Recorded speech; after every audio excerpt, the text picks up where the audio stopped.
Hi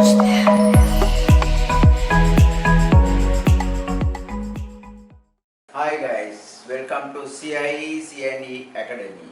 Today we are going to start biology paper discussion. Biology paper 1 multiple choice questions, May June 2022 509011. Which is the first question? The diagram shows a plant cells. The cell is stained with iodine solution. We know that iodine solution we use to identify starch. Iodine solution normal color is orange brown. When it add to starch solution or starch substance, what is happening? This orange brown color turns to blue black. Then here they mention about the cell wall and the starch grain. Cell wall contains cellulose. Cellulose does not give the positive results to the iodine solution. Only the starch gives the positive results. The orange brown color change to blue black color. Then according to that, here the cell wall does not change the color. Its orange brown is present as it is. And starch solution give the blue black color. Then the answer is C. Question number 2. The diagram shows the shape of the red blood cells. We know that shape of the red blood cells is biconcave disc shape. It's important. The reason is it's increase the surface area to bind, to absorb or to diffuse the oxygen. Then here what is an advantage of the shape of RBC? It is increases its surface area for diffusion. Question number 3. The diagram shows 4 different plant cells. They are all carrying out aerobic respiration. We know that aerobic respiration, that when glucose undergo aerobic respiration, it completely combusts to carbon dioxide and water. Then the carbon dioxide concentration must be increased inside the cell than the outside. Then carbon dioxide is not necessary for the cell, then it must excrete. Then here we can see that answer A and answer D, carbon dioxide concentration is higher than the outside. Then diffusion must be towards the outside. Then according to that, the carbon dioxide must go out, then answer must be. Question number 4.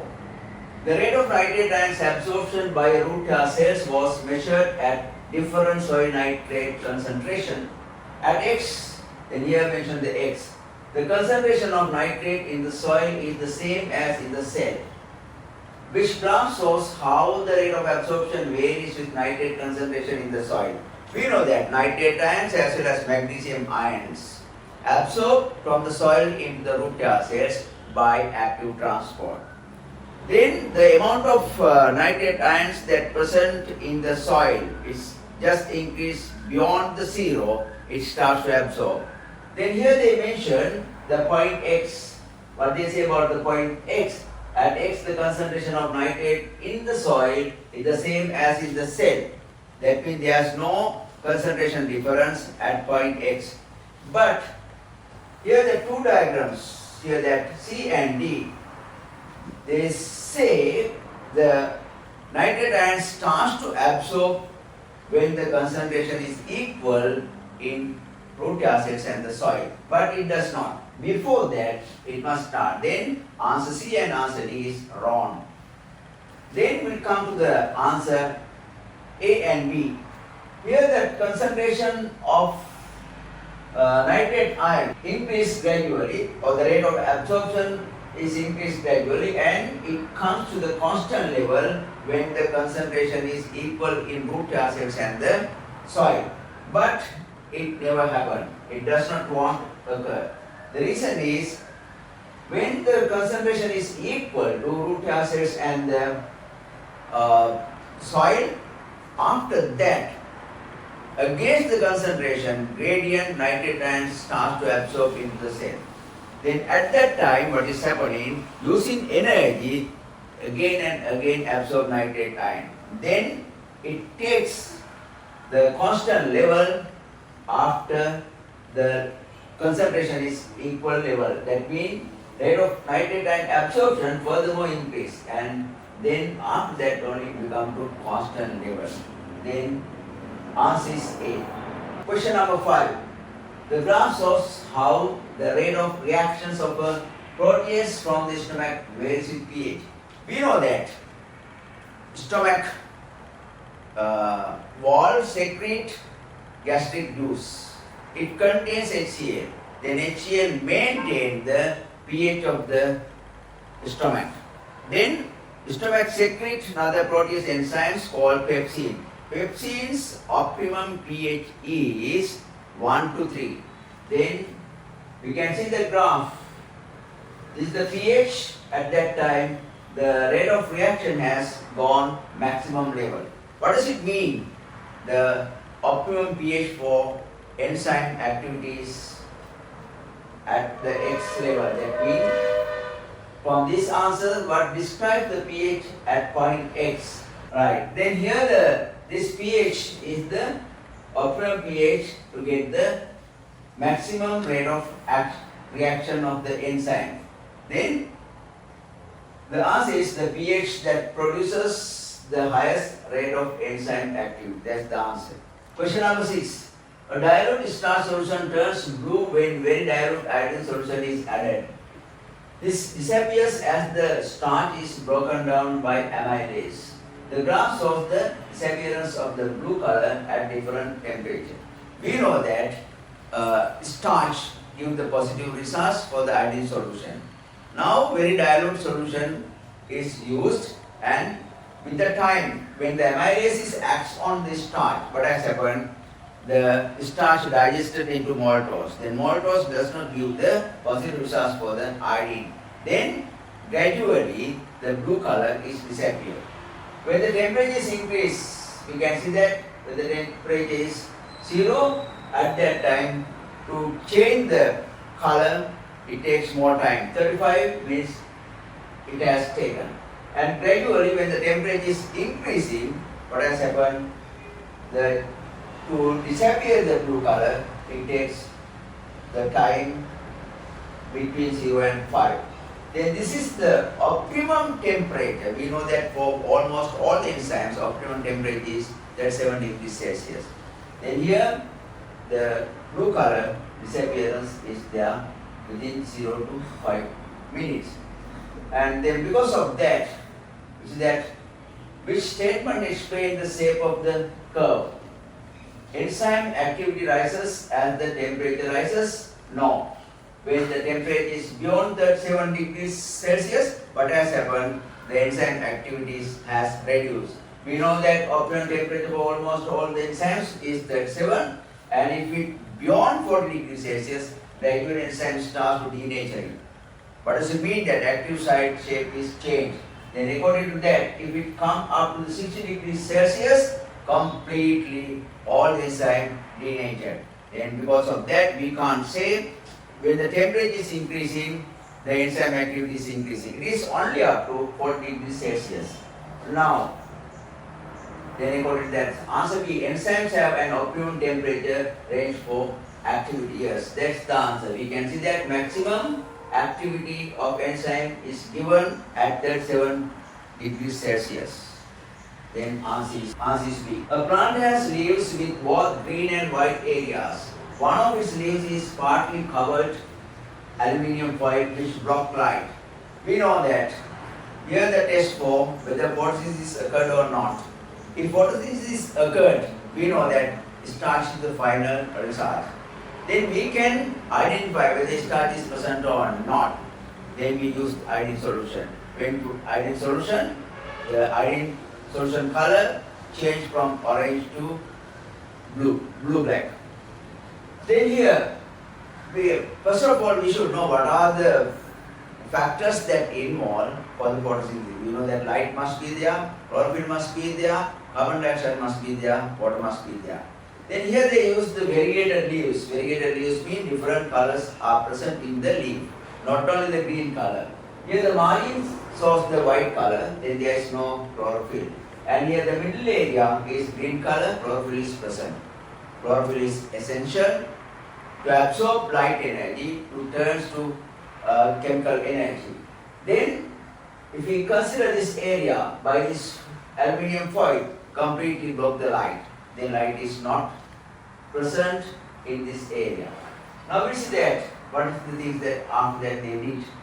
The plant is then placed under a lamp for 24 hours. After this time, these are cut from the area the leaves on and tested with iodine solution. This X disc, what has happened there?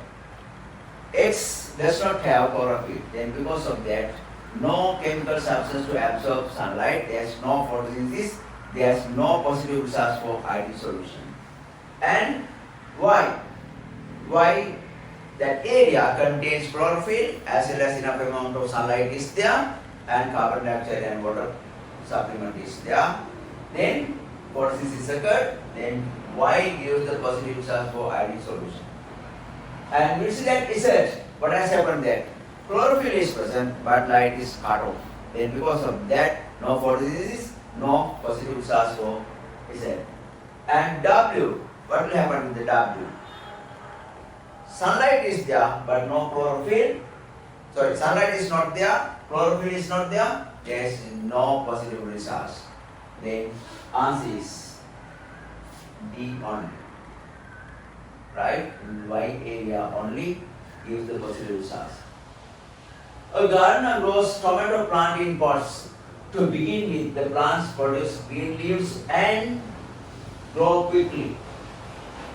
Then after a few weeks, the leaves turn yellow. Which type of water can the gardener use on the plants to make the leaves turn green again? We know that for the growth of the plant, nitrate ions is essential. As well as to produce chlorophyll, magnesium ion is essential. At the beginning, both of them has given enough amount. Then finally what has happened? Magnesium ion deficient in the soil. That is why the leaves became to yellow color. That condition we name as chlorosis. To overcome these conditions, we have to provide magnesium ion. Then magnesium ion containing water is the essential substance to provide to overcome that chlorosis conditions. Water with fertilizers containing magnesium. That's the answer. Answer is A. Which source of the disease caused by lack of different nutrients in the diet? We know that mainly in our level we have to know about the two minerals that essential in our diet. What is that? Iron as well as calcium. Calcium is needed to make the bone matrix. With the calcium phosphate, the collagen fibers network is present. Inside that matrix is formed by calcium phosphate to harden the bone. And the iron 2 plus is important to make hemoglobin, to carry oxygen. Then these two ions are essential. And if you consider the vitamins, vitamin C and vitamin D is essential. Vitamin C is important to tissue repairing, wound healing and to stop the gum bleeding. And vitamin D, if vitamin D is not there, there is no calcium absorption in the intestine. Though you have your diet enough amount of calcium ion, if vitamin D is deficient, there is no calcium ion absorption. Then same results will give due to lack of calcium ion and the lack of vitamin D. What is it? Rickets. And if iron deficiency is there, anemia. Right, we see that now.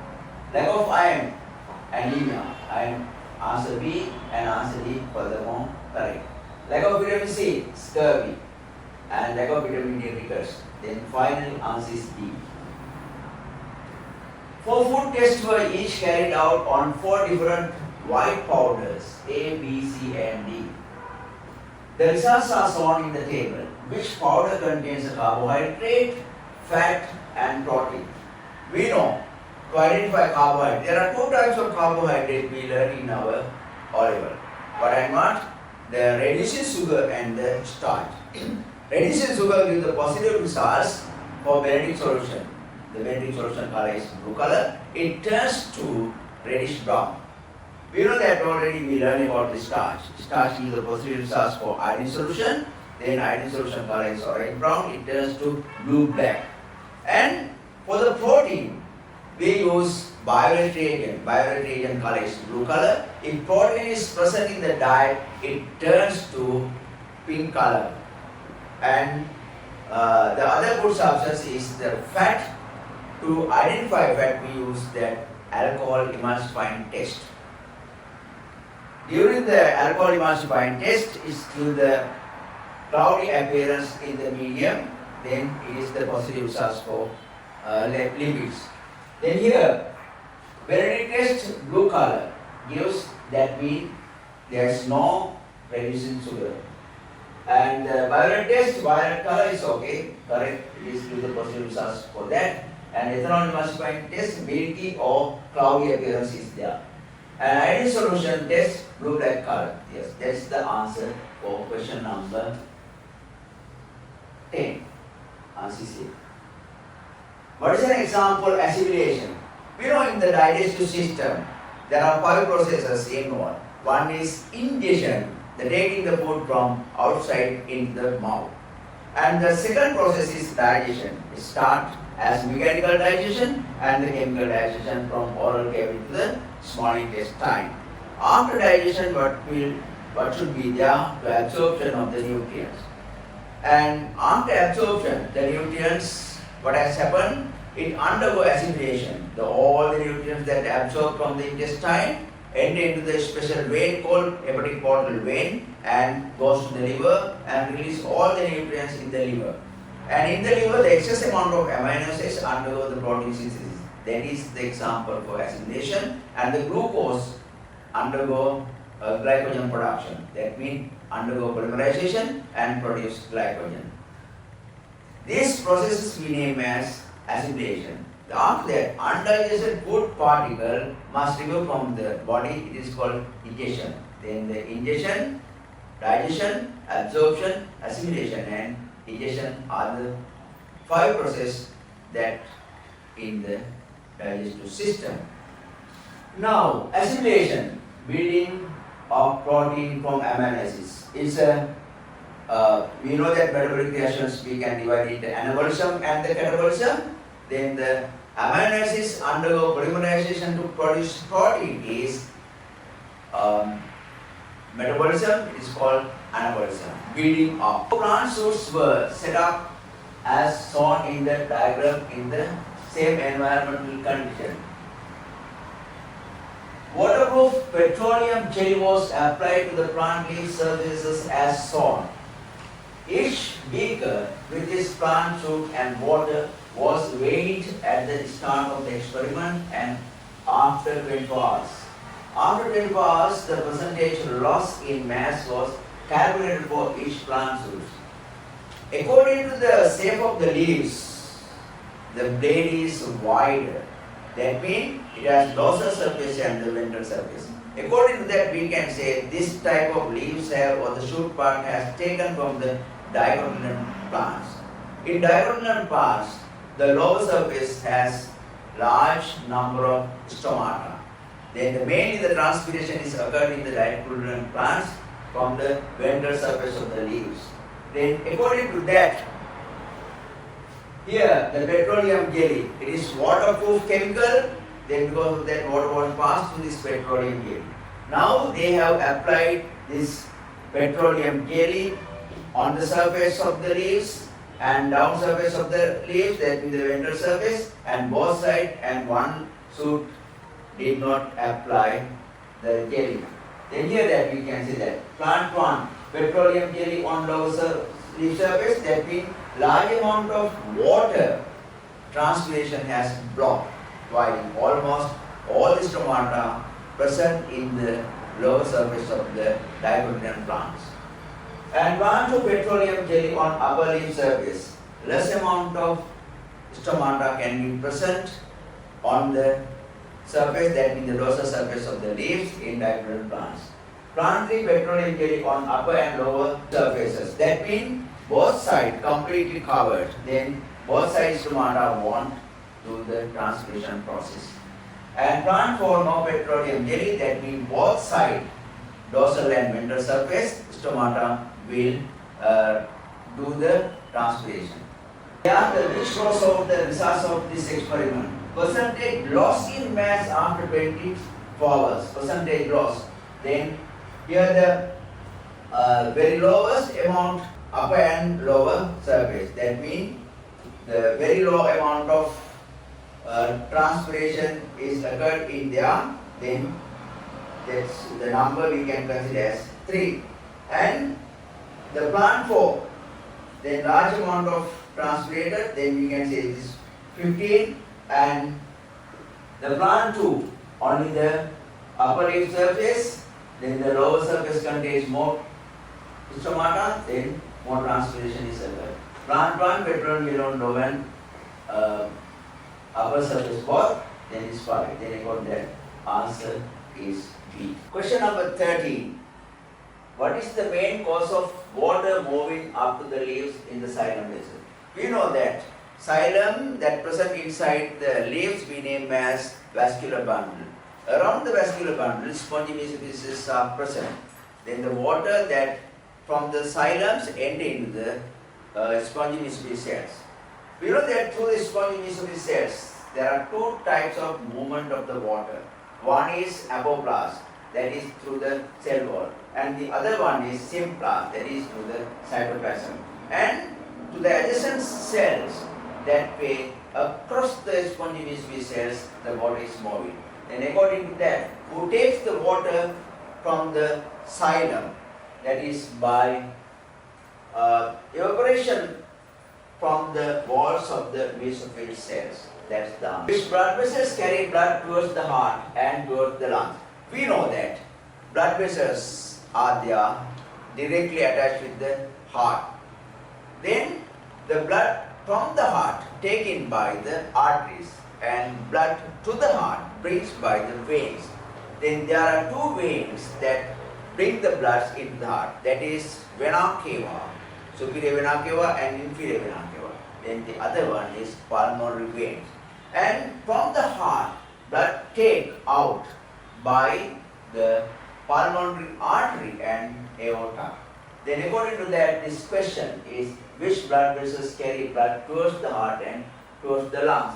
Towards the heart bring by the vena cava, and from the heart to the lungs is taken blood from the pulmonary artery. Then answer is vena cava towards the heart and towards the lungs pulmonary artery. The question number 15. The diagram shows the right side of the human heart when the ventricles is relaxed.